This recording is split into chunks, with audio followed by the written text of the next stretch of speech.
네, 안녕하세요. 이번 시간에는 회로 이론 8번째 시간으로 평형 삼상회로에 대해서 살펴보도록 하겠습니다.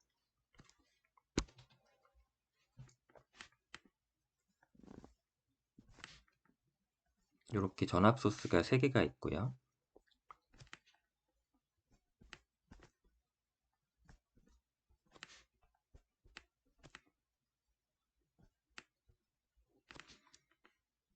이렇게 도선을 연결하면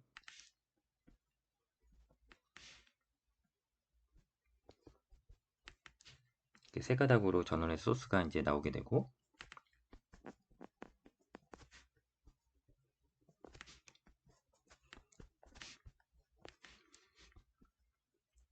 요 세 소스가 만나는 지점에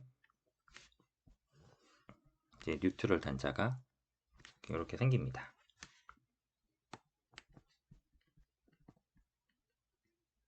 그래서 3페이즈 삼상 소스가 되는데,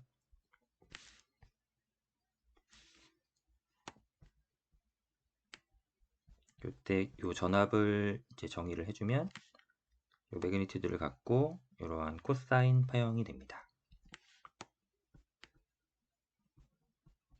그러면 VBN, VCN이 있는데 이 전압을 VAT로부터 이제 위상을 120도씩 밀면서 형성을 해주죠.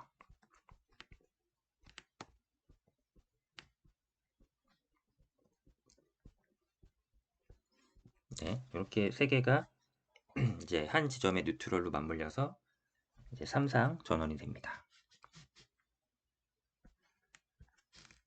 그럼 요거를 우리가 페이저 표기법으로 이제 나타낼 수가 있는데,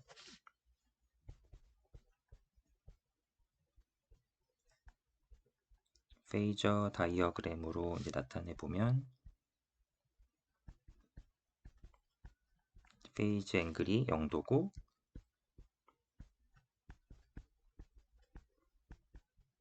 마이너스 120 플러스 120 이렇게 되겠죠. 그러면 복소 평면상에서 VAN 페이저는 이렇게 가고 VBN은 이렇게 가고요. 이제 VCN이 이렇게 갑니다. 그래서 이 사이가 다 120도가 되는 거죠.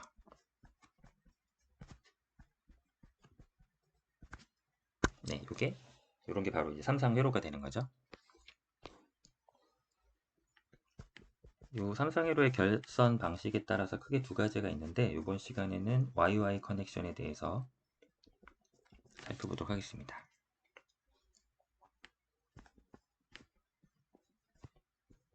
YY니까 이렇게 Y, 소스도 Y, 로드도 Y 이렇게 연결이 된 거죠.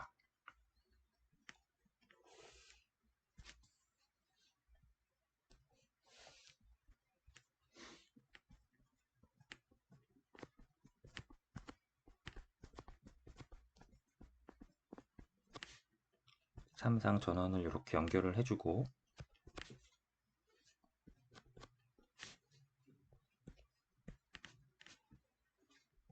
단자가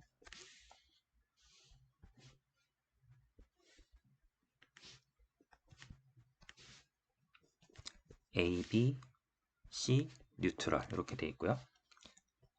부하 쪽에 연결을 해야 되니까 이쪽 단자도 A, B, C, N 이렇게 있습니다. 그리고 부하의 임피던스는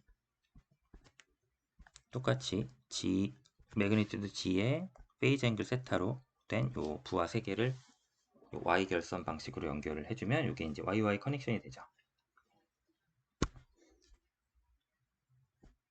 그러면 요 도선을 따라서 이제 전류가 흐르게 되고요.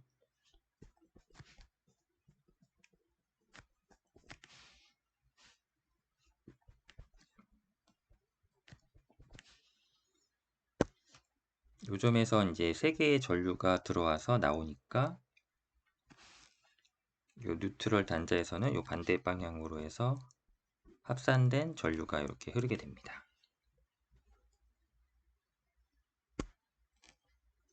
그러면 이런 전류들은 저 임피던스로 전압을 나눠주면 이제 구할 수가 있겠죠.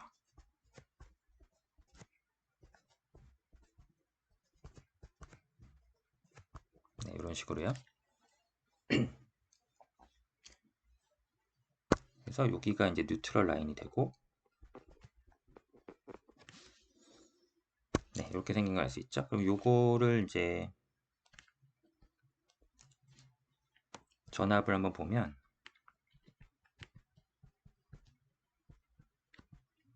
A에서 A로 가는 전류, B에서 B로 가는 전류, C에서 C로 가는 전류가 이렇게 있는데,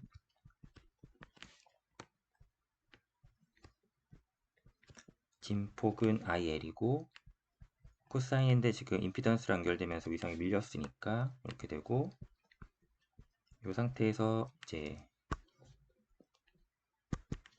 또 120도가 밀리죠.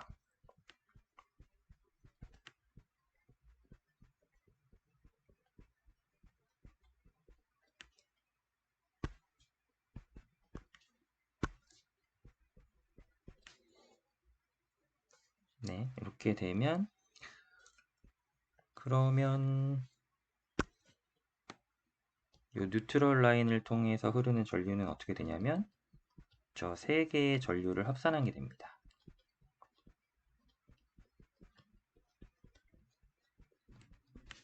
자, 그러면 뉴트럴 전류를 페이저 형태로 표현을 해서 해봐도 세 개를 이제 더하게 되겠죠.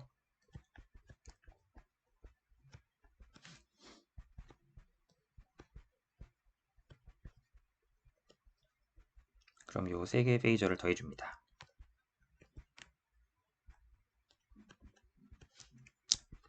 IL 마이너스 세타로 묶어주면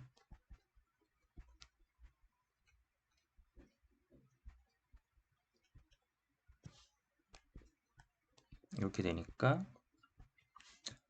여기 복소수 연산을 이제 해주면 되겠죠.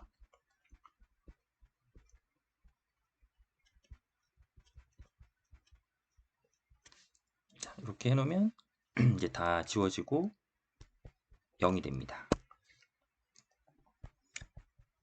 그래서 이 뉴트럴 와이어는 사실 역할이 없어져서 제거가 가능하게 되는 거죠.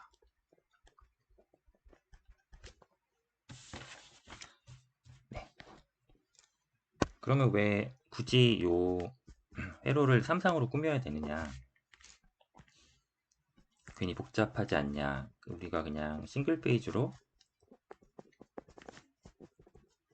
단상으로 회로를 꾸며도 되지 않을까? 이제 이렇게 생각을 할 수가 있지만 단상으로 하게 되면 요 회로를 이제 3개를 꾸며야 되는 거고요.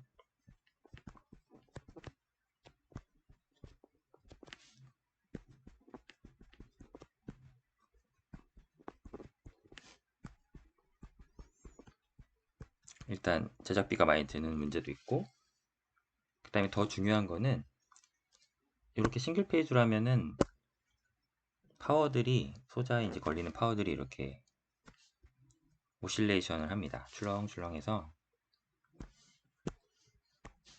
싱글 페이지에서는 파워가 펄세이팅 파워가 되죠. 진동하는 파워를 얻게 돼서 우리가 안정적인 전원을 공급하고 싶을 때는 이제 불가능하죠. 그래서 이걸 3상으로 연결하면서 120도 이상으로 서로 이렇게 어긋나게 전원 소스를 배치를 하면 우리가 이 컨스턴트 파워를 얻을 수가 있거든요. 그래서 이렇게 해놓고 이 시스템으로 뭐 모터도 돌리고 이제 제너레이터도 돌리고 이런 겁니다. 그래서 3상으로 연결하면 안정적인 파워를 컨스턴트하게 공급을 할 수가 있다. 이제 이게 우리가 3상을 이용하는 이유가 됩니다. 그럼 이때 파워라는 거는 전압과 전류를 이제 곱한 건데 3개가 있으니까 이제 3개를 다 더해주면 되겠죠.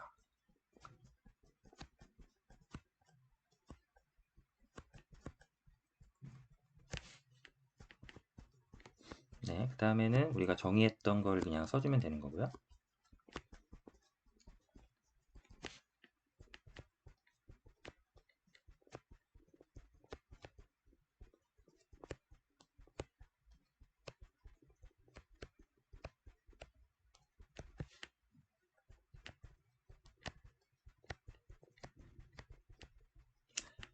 여기 보이시는 이제 마이너스 120도, 플러스 120도가 서로 왠지 사라질 것 같이 생겼는데 실제로 해보면 이제 소거되는 텀들이 막 나옵니다. 그래서 요걸 풀려면 코사인 요 공식을 쓰면 되고요.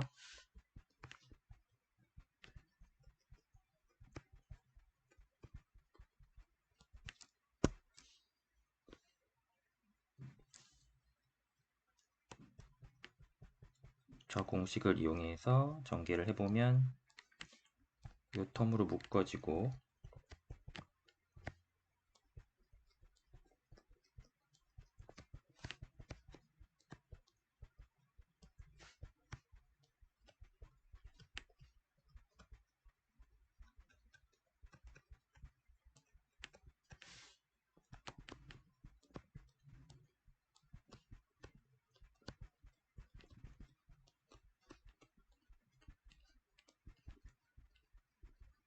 네, 여기까지 이제 묶어지겠죠?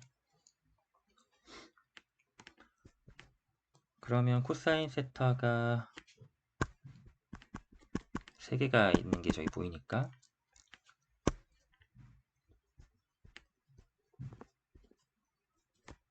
코사인 세타가 이렇게 2분의 VYIL 코사인 세타가 3개가 있고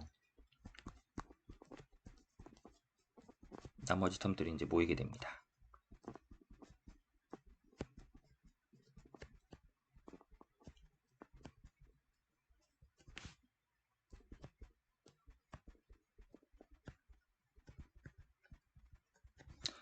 그런데 코사인 함수는 이제 주기 함수이기 때문에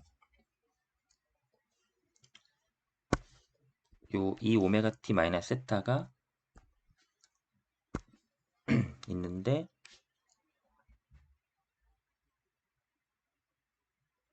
이 부분이 이제 주기 함수니까 360을 더해도 똑같죠? 그럼 이렇게 되고 이 부분은 또 360을 더해도 360을 빼도 똑같으니까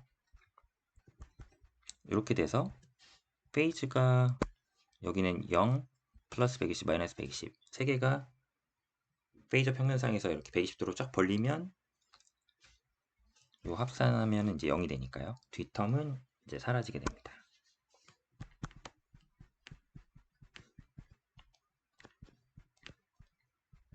따라서 파워는 삼상회로의 파워는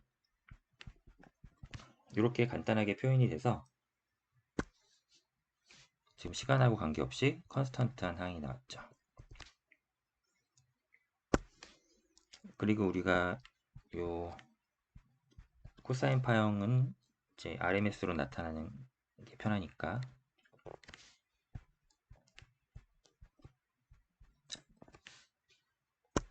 RMS로 이제 표현을 해주겠습니다. 그러면 지금 한 거는 우리가 에버리지 파워라는 거는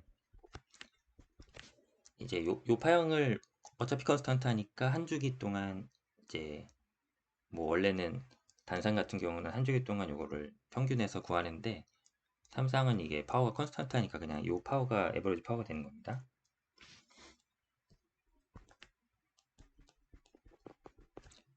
RMS로 표현이 되면 이렇게 표현이 됐더라.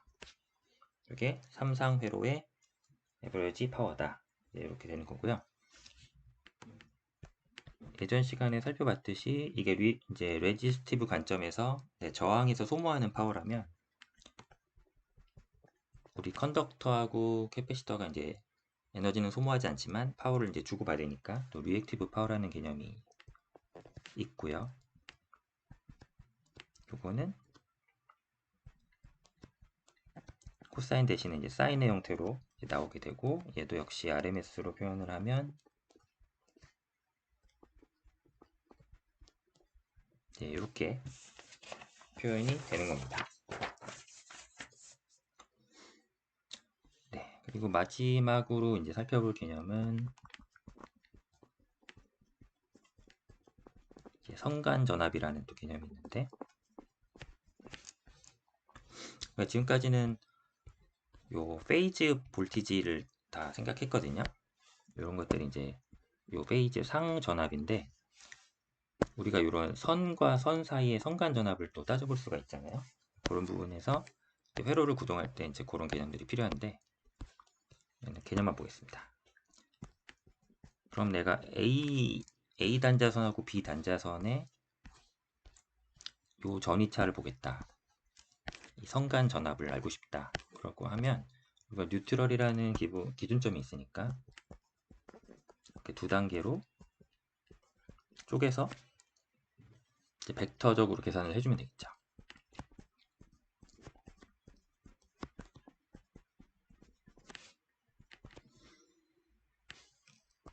그러면은 이게 복소평면상에서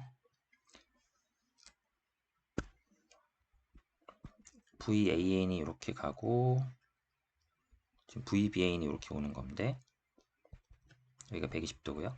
이걸 뺐으니까 요 VBN을 뒤집은 거랑 합해주면 되겠죠. 이거랑 더해주면 이렇게 평행사 배정으로 해서 이렇게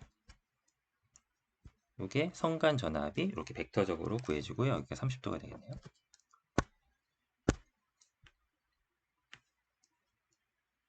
그래서 길이는 루트 3배가 되고 위상각은 이제 30도가 됩니다. 이게 라인 볼티지, 라인 투 라인 볼티지가 돼서 페이즈 전압의 매그니튜드는 루트 3배가 되고 위상은 30도가 위상각이 더해지네요.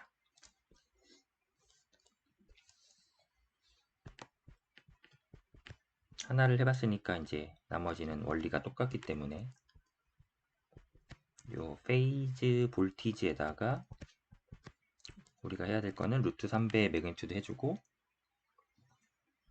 위상각 30도 더해주는 게 전부죠.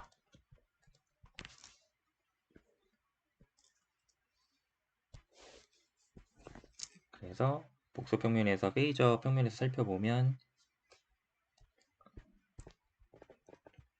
페이저 볼티지가 원래 이렇게 형성이 됐는데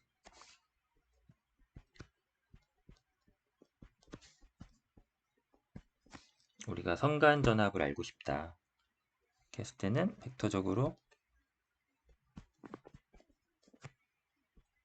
이렇게 형성이 되는 겁니다.